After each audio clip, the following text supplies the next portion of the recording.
सो hey everyone, myself Karan Yadav. और आज का ये जो वीडियो होने वाला है बहुत ही ज़्यादा स्पेशल होने वाला है। फर्स्ट ऑफ ऑल मैं आप सभी लोगों को इन्फॉर्म करना चाहूँगा कि मैं पिछले 1 साल से लगभग इस चैनल पे कोई भी वीडियोस अपलोड नहीं कर पा रहा था। द रीज़न वॉज दैट कि my board exams were near to me and that is why मैं बहुत ज़्यादा फोकस नहीं कर पा रहा था यूट्यूब पे, because I was busy there. तो जैसे मेरे एग्ज़ाम्स अब बीत चुके हैं तो मैं अब यूट्यूब पे भी कंटिन्यू कर रहा हूँ और बहुत सारी चीज़ें लाने वाला हूँ कंटिन्यूअसली। ये चीज़ बताना चाहूँगा कि मैं इस पे 12th से रिलेटेड, 10th से रिलेटेड और भी कोई भी कम्पिटिटिव एग्जाम से रिलेटेड इन्फॉर्मेशंस जो है वो यहाँ पे शेयर करने वाला हूँ। तो कुछ लोग ऐसे होते हैं जिनके मन में होता है कि मैं इसके बारे में क्यों सुनूं, मतलब कि लोगों को बस ये जानना होता है कि इसने अब खुद पे अप्लाई करा है या नहीं। So first of all the one thing I will like to say you all that कि मेरा जो 12th का बोर्ड एग्ज़ाम का रिज़ल्ट है वो आ चुका है। यूपी बोर्ड से था मैं क्लास 12th में। तो मैं वैसे तो बताना नहीं चाहता, हमारा जो काम होता है वो बताता है कि व्हाट वी आर।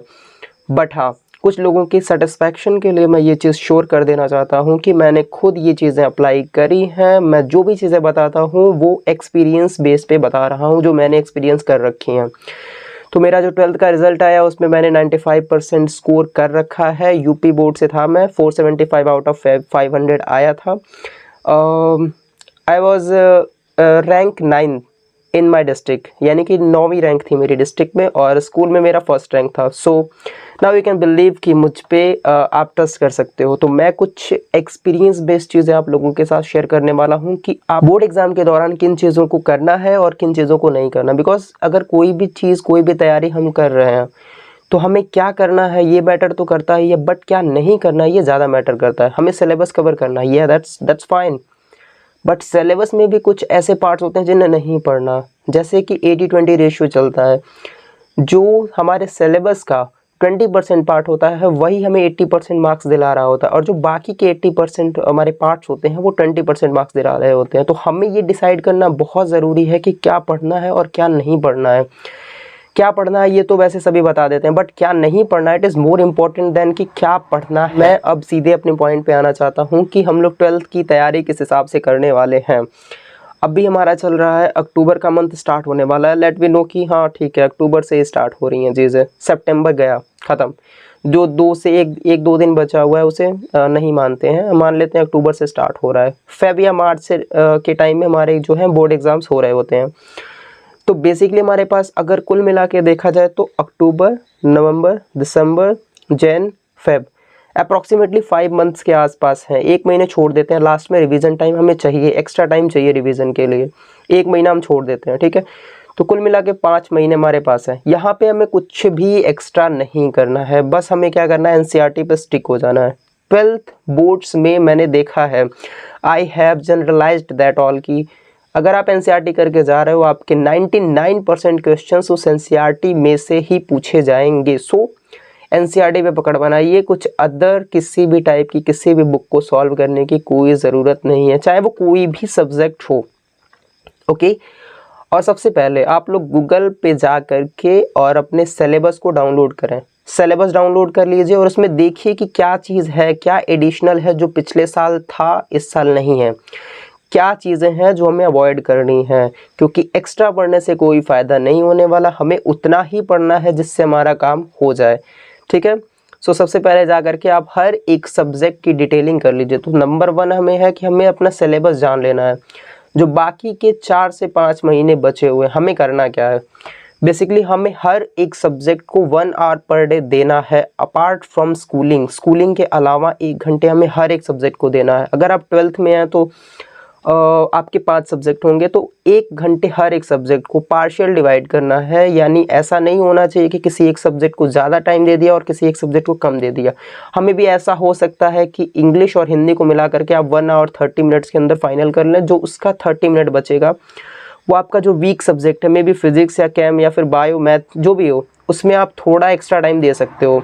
अब ये जब हो जा रहा है तो आपको सबसे पहले क्या करना है, सैम्पल पेपर्स इकट्ठे करने हैं। पिछले 5 से 6 साल के आप जो पेपर्स हैं वो कहीं से भी, अब that that depends on you. आप कहीं से भी उसको डाउनलोड कीजिए या फिर किसी से मांगिए, बट हाँ आपके पास होने चाहिए वो 5 साल के पेपर। से आपको क्या करना है, उन सारे पेपर्स को एनालाइज करना है कि कौन सा चैप्टर कितने वेटेज के साथ पेपर में आ रहा है, कितना वेटेज लेकर के आ रहा है। सबसे पहले आप उन इंपॉर्टेंट चैप्टर्स को निकालते जाइए और उसको रिवाइज करते जाइए साथ में। अगर आप डेली बेसिस पे रिवाइज नहीं कर पा रहे हो तो एक वीक के अंदर अप्रॉक्सीमेटली एक वीक के अंदर कोई एक दिन निकाल लीजिए। मान लेते हैं कि संडे के दिन, उस दिन आप अप्रॉक्सीमेटली 1 आवर रिवीजन के लिए तो दे ही सकते हो पर सब्जेक्ट, कम से कम 1 घंटे। अगर ज़्यादा दे सकते हो तो वो आप पे डिपेंड करता है, बट या कम से कम 1 घंटे चाहिए रिवीजन के लिए। अनसॉल्व पेपर बोला जाता है कि जो एग्ज़ाम है उसके लास्ट में सॉल्व करना। No, I will suggest you कि अगर अनसॉल्व पेपर आपके पास है तो आप अभी से स्टार्ट कर दें, बिकॉज कोई भी चीज़ जितनी जल्दी स्टार्ट की जाती है वो जल्दी हमारे लिए क्या होता है, फ्रूटफुल होता है। So that's why time waste करने से बेहतर होगा कि अभी से चीज़ों पे लग जाया जाए, ठीक है। और हर चीज़ के लिए एक चीज़, मतलब ऐसा नहीं है कि आप फिजिक्स कहीं और से भी पढ़ रहे हो, 2 से 3 टीचर्स अप्लाई कर रहे हो, नो। और ऐसा भी नहीं है कि सिर्फ ऑफलाइन कोचिंग सेंटर से ही आप कुछ भी कर सकते हो, ऐसा कुछ नहीं है। यूट्यूब है, ऑनलाइन है, बहुत सारे टीचर्स हैं पढ़ा रहे हैं। अगर आपका टाइम वेस्ट होता है कहीं ऑफलाइन जाने में तो मैं आपको सजेस्ट करूंगा कि आप अपना टाइम वेस्ट ना करें। अगर ऑनलाइन में आपको समझ में आ रहा है तो आप ऑनलाइन बेस ही रहें, ऑफलाइन जाने की मतलब उसके बारे में ना सोचें।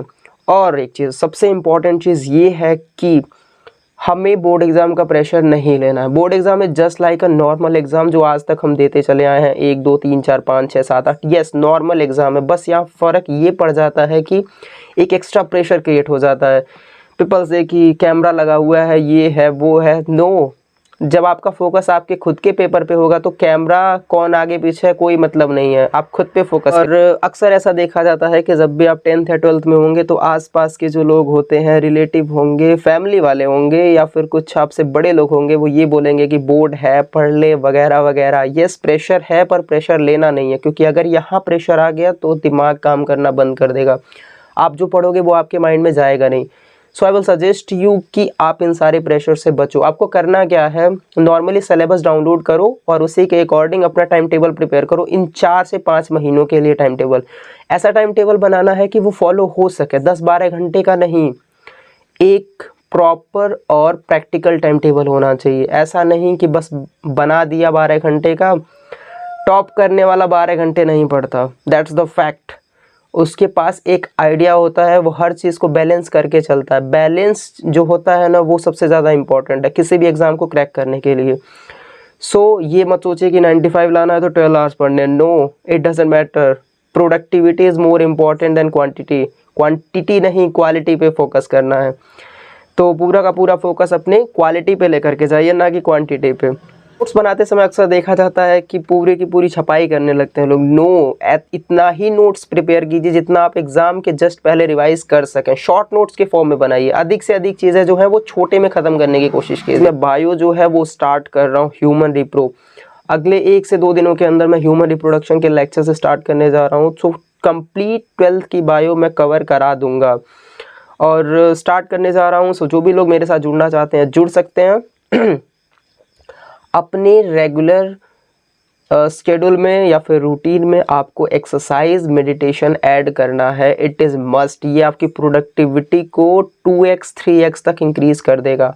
अगर आप मेडिटेट करते हो तो आपकी जो फोकस पावर है बहुत ज़्यादा इंक्रीज कर जाएगी। अगर आप फिज़िकल वर्कआउट करते हैं, एक्सरसाइज करते हैं तो वो भी आपको बहुत ज़्यादा फ़ायदा करने वाला है, क्योंकि आप इस बीच में बीमार होना अलाउ नहीं कर सकते। तो उससे बचने के लिए बेस्ट होगा कि आप फिज़िकल एक्सरसाइजेस करें। दिमाग को स्ट्रॉन्ग करने के लिए आप मेडिटेशन कर सकते हो, और अगर बॉडी से फिट रहना है, बीमारियों से बचना है, तो फिज़िकल एक्सरसाइजेस करना बहुत ही ज़्यादा मस्ट है। So don't forget it. और ओवरऑल मोटिवेशन मैं ये देना चाहूँगा कि आपके आसपास के लोग डिमोटिवेट करें कि तू नहीं कर सकेगा तो ठीक है, सुनना है, लड़ना नहीं है, बस छोड़ देना है, अपन करके दिखा करते हैं। मुझे भी बहुत सारे लोगों ने जज किया था कि तुझसे नहीं होगा, but we have to ignore them all. हमें अपने शब्दों से नहीं, अपने एक्शन से लोगों को जवाब देना। So that's why be stick on your goals, not on the other things. Other factors आते जाते रहेंगे। लोग आज आपके फेवर में हैं, कल आपके फेवर में नहीं होंगे, बट हमें जो चीज़ करना है वो ये है कि मैं खुद को प्रायोरिटी देता हूँ, मैं कर लूँगा, ठीक है। अभी बहुत सारे लोग होंगे जिनका सिलेबस कुछ हुआ होगा 20%, 30%, 40%, या ऐसे लोग होंगे जिन्होंने अभी तक पढ़ाई अच्छे से स्टार्ट भी नहीं करी होगी। लेट नहीं हुआ है, स्टार्ट करें। अभी भी बहुत कुछ किया जा सकता है, बहुत टाइम है, इनफ टाइम है। 5 महीने 6 महीने बहुत होते हैं किसी भी एग्ज़ाम को क्रैक करने के लिए। सो अभी अपना टाइम वेस्ट करना बंद कर दें कुछ समय के लिए। अगर सोशल मीडिया अगर है ठीक है, अगर बैलेंस में चल सकता है तो ठीक है, वरना उसे अवॉइड ही करें, क्योंकि अभी का टाइम हम लोग जो है वेस्ट नहीं कर सकते हैं किसी भी कीमत पे। सो ओवरऑल जनरलाइज थिंग्स हैं कि एक्सरसाइज ऐड कर लो, मेडिटेशन ऐड कर लो, और ज़्यादा से ज़्यादा एनसीईआरटी पे फोकस करो। अगर ऑफलाइन जाने में तुम्हें लग रहा है कि तुम्हारा टाइम वेस्ट हो रहा है, सो आई थिंक अवॉइड करना चाहिए। ऑनलाइन बहुत सारे कंटेंट पड़े हुए हैं, पूरा का पूरा सिलेबस, बहुत बेस्ट टीचर्स पढ़ा रहे हैं, बहुत बहुत बहुत बेस्ट टीचर्स। मैंने खुद यूट्यूब को ही प्रेफरेंस माना था। मैं आज तक ऑफलाइन कोचिंग नहीं गया हूँ, मैंने यूट्यूब को ही प्रेफरेंस माना है। और येस, अनसॉल्व बहुत ज़्यादा हेल्प करता है। अनसॉल्व हुआ, सॉल्व्ड पेपर्स हुए, और भी जैसे सैम्पल पेपर्स हुए, आप मांग के चेक करो। जितना ज़्यादा सॉल्व करोगे उतना ही ज़्यादा आपका माइंड खुलेगा कि किस टाइप के क्वेश्चंस बन रहे हैं और मुझे किस हिसाब से क्वेश्चंस को स्टडी करना है। सो यही तक था आज का वीडियो यहीं पे ख़त्म होता है। और आगे भी मैं बहुत सारी चीज़ें लेकर के आने वाला हूँ आप सभी लोगों के लिए। मैं जो 12th की जूलॉजी है, बॉटनी है, दोनों की दोनों, यानी कि मैं 12th की बायो जो है स्टार्ट करने जा रहा हूँ, human reproduction and sexual reproduction in flowering plant. So मेरे साथ जुड़े रहिए and be grateful for everything and start making a great achievement in your life. Wishing you a very happy life. Thank you.